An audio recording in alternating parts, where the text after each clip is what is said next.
സുഹൃത്തുക്കളെ, നിങ്ങൾക്ക് എല്ലാവർക്കും രസതന്ത്രം ചാനലിലേക്ക് സ്വാഗതം.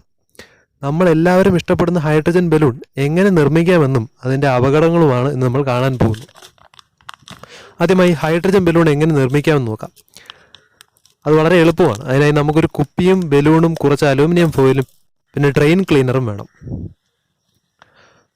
ഗ്ലാസ് കുപ്പിയാണ് ഏറ്റവും നല്ലത്.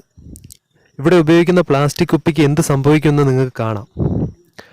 വെള്ളം പോകുന്ന ഡ്രെയിനേജും മറ്റും വൃത്തിയാക്കാനാണ് ഡ്രെയിൻ ക്ലീനർ ഉപയോഗിക്കുക. അത് ഹാർഡ്വെയർ സ്റ്റോറുകളിൽ കിട്ടും.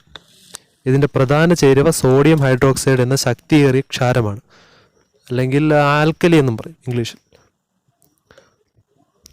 അപ്പം ആദ്യം കുപ്പിയിൽ പകുതിയിൽ താഴെ വെള്ളം എടുത്ത് ഡ്രെയിൻ ക്ലീനർ അതിൽ അലിയിക്കുക. പിന്നെ അലൂമിനിയം ഫോയിൽ ഒരു കല്ലിൽ പോയി അതിനകത്ത് ഇടുമ്പോൾ തന്നെ ഹൈഡ്രജൻ ഉണ്ടായി തുടങ്ങി. ഗാഢതയുള്ള ഡ്രെയിൻ ക്ലീനർ ലായനിയാണ് നമ്മൾ ഉപയോഗിക്കേണ്ടത്. ഒരു കാരണവശാലും അത് ശരീരത്തിൽ പുരളരുത്. ആസിഡിൻ്റെ ശക്തിയുണ്ട് അതിന്. കാരണം ആൽക്കലികളിൽ ഏറ്റവും വീര്യം കൂടിയതാണ് സോഡിയം ഹൈഡ്രോക്സൈഡ്. അലിയുമ്പോൾ ശക്തിയേറിയ ചൂട് ഇത് പുറന്തള്ളും. അതിൽ പ്ലാസ്റ്റിക് ചെറുതായിട്ട് ഉരുകും. ഈ ലായനിയിൽ നമ്മൾ അലൂമിനിയം ലോഹമിട്ടാൽ പ്രതിപ്രവർത്തിച്ച് ഹൈഡ്രജൻ വാതകം പുറന്തള്ളും. ഈ ഹൈഡ്രജനെ നമുക്ക് ബലൂണിൽ ശേഖരിക്കാം. എടുക്കുന്ന ലായനി അധികമായാൽ ഇങ്ങനെ സംഭവിക്കും. കുറച്ച് കളഞ്ഞിട്ട് ഒന്നുകൂടി വെച്ച് നോക്കാം.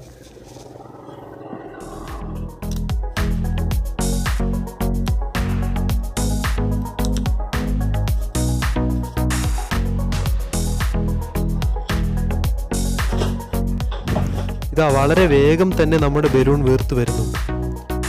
പക്ഷെ പൂർണ്ണമായും നിറഞ്ഞതിന് ശേഷമേ ബലൂൺ മാറ്റാവൂ, അല്ലെങ്കിൽ ബലൂൺ ഉയരില്ല.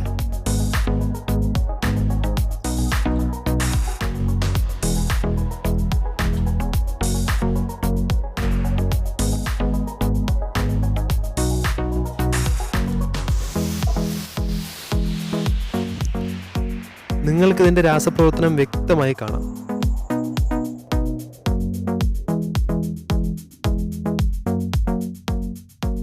ഇനി നമുക്ക് ശ്രദ്ധിച്ച് ഊരിയെടുക്കാം. പിടി വിട്ടുപോയാൽ എല്ലാം പോകും. നേരത്തെ ഉണ്ടാക്കിയ ബലൂൺ പറന്നുപോയി.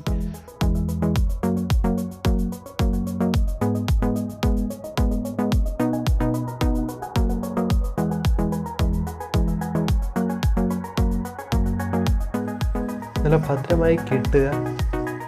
നീളമുള്ളൊരു നൂലിൽ നല്ലതായിട്ട് കെട്ടിവയ്ക്കുക.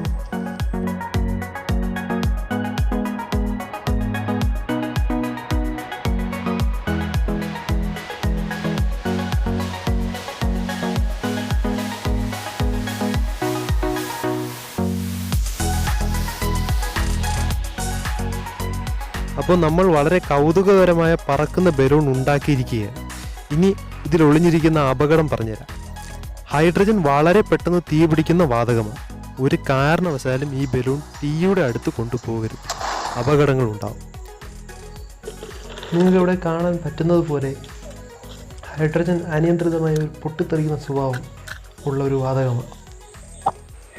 സുഹൃത്തുക്കളെ, രസകരമായ രസതന്ത്ര വീഡിയോകൾ വീണ്ടും കാണാൻ നിങ്ങളുടെ ചാനൽ സബ്സ്ക്രൈബ് ചെയ്യുക. നിങ്ങൾക്ക് വരെ സംശയവും ഉണ്ടെങ്കിൽ താഴെ കമൻറ്റ് ചെയ്യുക. അടുത്ത വീഡിയോയിൽ കാണാം.